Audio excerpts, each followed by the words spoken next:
po, welcome to the interviewer.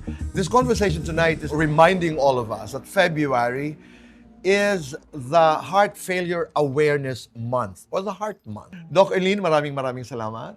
Doc Thank Rodney you. Thank you. and Doc Glenn. So ang unang tanong ay, inaalagaan ba ng Pinoy, aware ba ang Pinoy sa pangangailangan, kahinaan at ang buhay ng kanyang puso? I don't think that Filipinos or mga kababayan natin alam kung na ang number one killer talaga na sakit sa buong mundo at sa buong Pilipinas yung sakit sa puso. Kasama rin yung blood vessels, pati sa utak, stroke, and heart attack. Still Tingnan mo, very Doc high. Rodney, ang reaksyon ko kaagad kinakabahan. Hindi totoo. Yung kinakabahan ako, alam ko lamang na number one ito because of my conversations with Doc Demere, my conversations with other doctors. Is there an explanation to that? Am I guilty of something?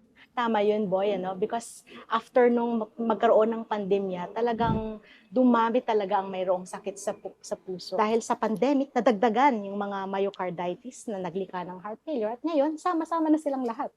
Okay, dalawang words yung naririnig ko from a layman's point of view. Heart failure, heart attack. Yes.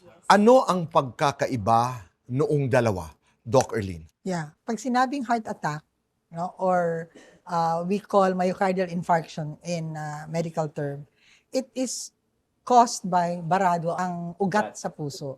So pag barado ang ugat sa puso, walang oxygen ang papasok dun sa muscle, na mamatay yung muscle. That's a heart attack. Now, ang heart attack is one of the many reasons na nagkaka-heart failure.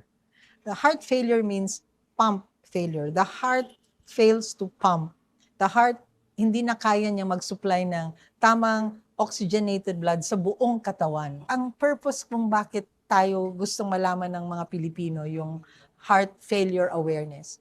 Kasi hindi din alam, as sinasabi nga ni Dr. Rodney, number one ang cardiovascular disease. Hindi rin alam ng mga Pilipino na lahat tayo prone to heart failure.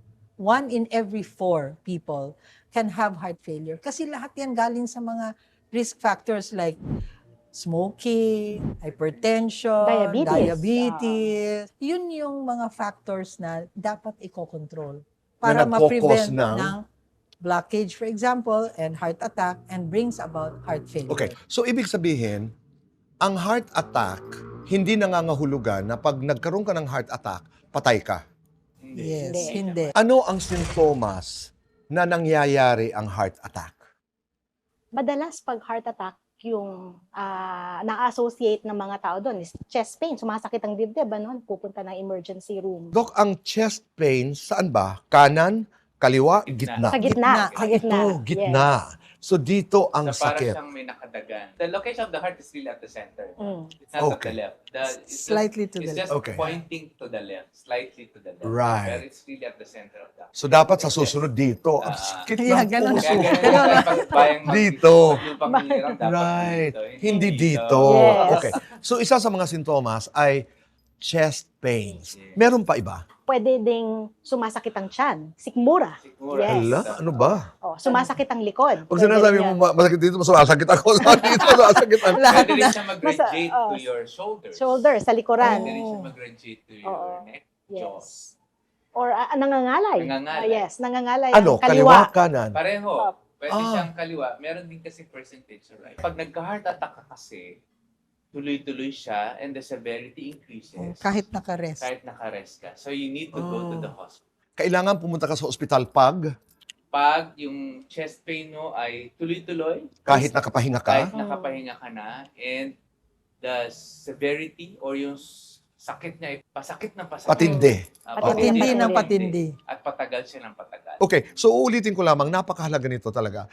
Chest pains, so pwedeng sikmura, pwedeng shoulders Pwedeng jaw. and arms, at saka ang Jaw. jaw.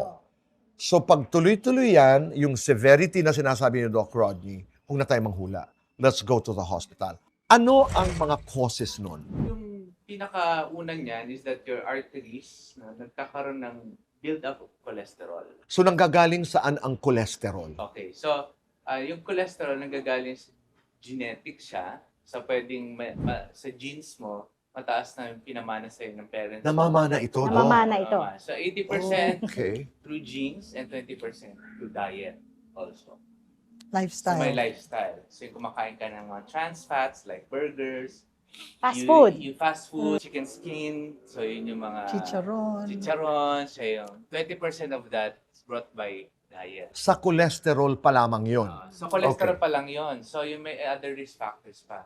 So hypertension also increasing pressure, increases also the shear stress. So sinisira niya rin yung lining artery that invites also cholesterol to insinuate or pumasok doon sa arteries no, sa wall. Okay. No exercise, lack of sleep, mga Lack of maraming sleep. ganon. Okay. Stress. Hygiene. Stress. Sleep mo dapat Stress. 7 to 9 hours yung sleep mo because lesser than that, associated siya sa heart attack and stroke. Kailangan may Diabetes, pahinga. Smoking, and vaping. Yan. At yan lahat ang causes. Yes. Meron pang iba. The aging process by itself can also cause it. If pwede mo i-liken to a house with pipes, water pipes. Oo. Ang mga pipes ng bahay ay kinakalawang na. Ganun din ang arteries natin. So the normal aging can cause it as well. Alright. But we just don't want to hasten that with all the risk factors around. Right. Oo. Oo. And if it's lifestyle sometimes really, boy, lifestyle has to change. Ang sobrang pagmamahal ba? Pwede. Pwede. Pwede. Grief and sobrang pagmamahal. Any deep emotion can cause failure of that heart and heart attack. We call it a takotsubo. Or broken heart Cardiomyopathy. syndrome. A broken heart Again, syndrome. broken heart syndrome. That's why tama yung how can you mend a broken heart. Correct. No Balloons, real cause. It's balloons. just the grief.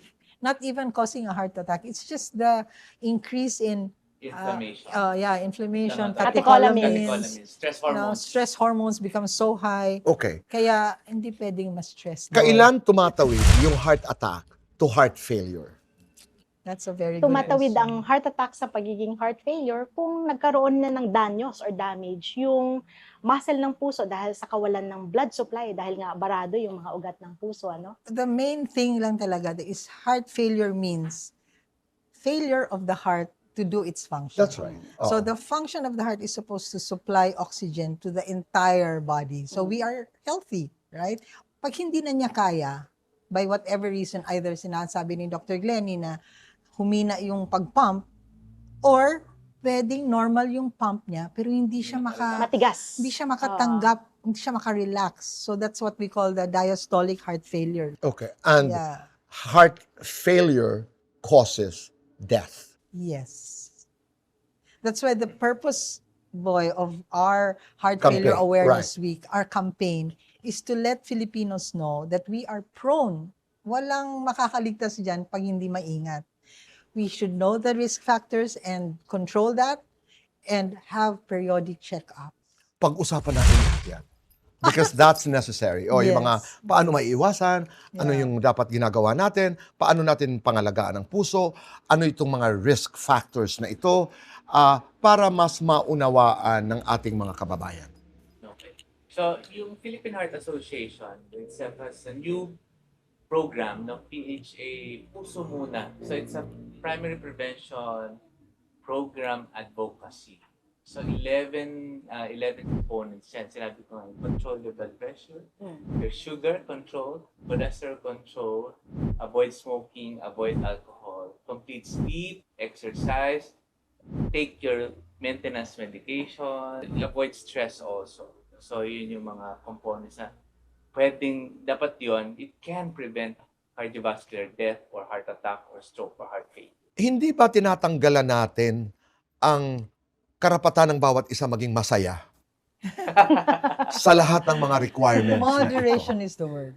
Moderation is the answer. Parang nanay ko lang yun. Yeah. Everything in In moderation, moderation. sabi ng aking ina. Yeah. So, that makes sense. That makes Kasi, sense. di ba parang, ay, hindi na ako pwedeng kumain ito. Bahala na. Di ba? May Hindi naman attitude na hindi pwede. gano'n. Moderation is the key and know your risk. Pag halimbawa, may diabetes ka, alam mo na ang mga iiwasan. Yes. Oo, halimbawa, High blood kulang ka. ang tulog mo, wag i-address mo. Modify. Modify is the word. Yeah. Oo. Ano ang mga pagkain na maganda para sa puso? Merong scientific study on yung diet, like yung Mediterranean diet, that's the number one diet na maganda for the heart. More on lean poultry, tapos vegetables, yun nga, vegetables and fruits, nuts, olive oil. Ano naman yung mga pagkain para klarong-klaro lamang na hindi maganda sa puso? Sa akin, para in general, yung Oh. mga hindi talaga maganda sa puso is yung mga highly processed foods, junk food, mga delata. Usually anything fried, boy. Yes. Yeah, yung from the fast food. So sila Tumatahimik na talaga ako.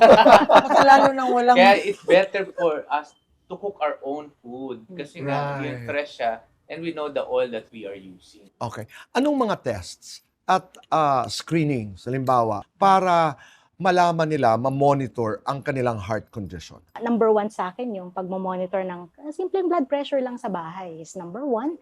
Then you can see your doctor maybe once every 3-6 months para lang, mahirap kasi hulaan yung numbers ng cholesterol levels. So kailangan talagang kinukuhanan ng dugo yun. Hindi ka kinakailangan may sakit para pumunta sa doktor. Yes. That's Oo. what we call preventive cardiology. Ayun. It's a wellness Yan yung check. Oo. sinasabi ng Philippine Oo, Heart. na bakit ka mag-aantay ng heart attack para ikay magpatingin kung may problema ang iyong puso? Sana we can have that mindset because majority is not like that.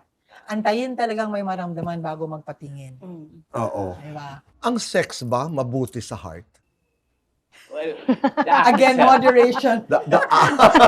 yes, it is. Yeah, it is. It is. It is good. It is a form of exercise. Oh, I was about to say that. So it's true. But it Yes. cannot take the, The place place of really good regular exercise.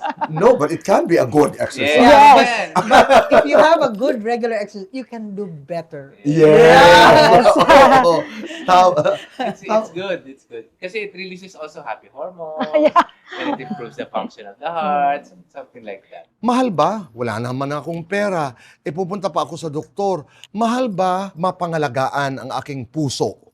Do I have to spend a lot of money? No.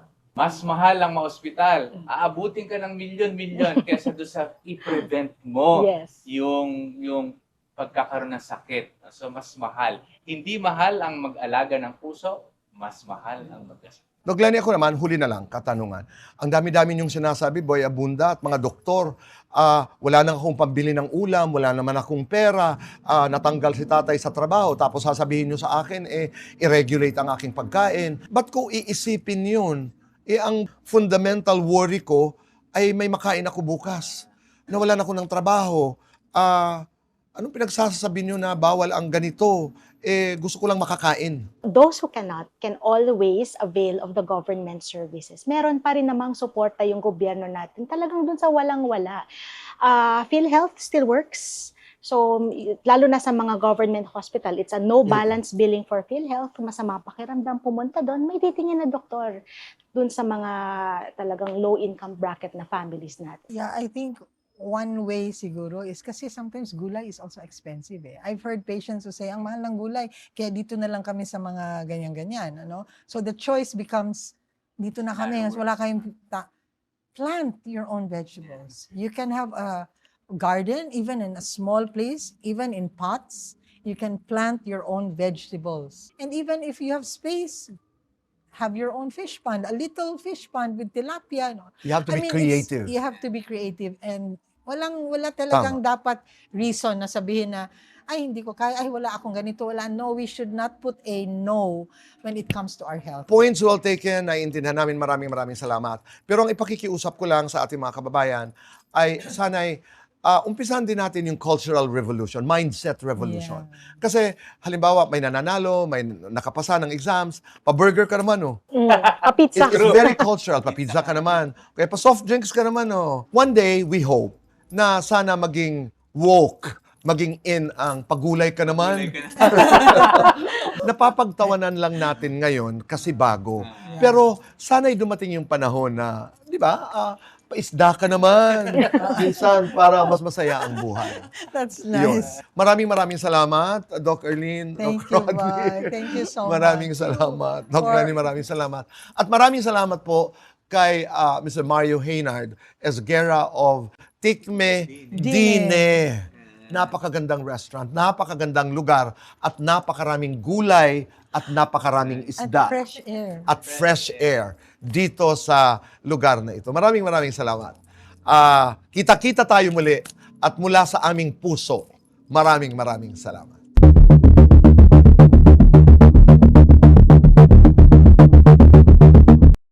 Hi, people of the Philippines and people of the world. Hit the button below and you will be subscribing to the Boy Abunda Talk channel on YouTube. Let's keep talking. Kaibigan, tuloy ang usap.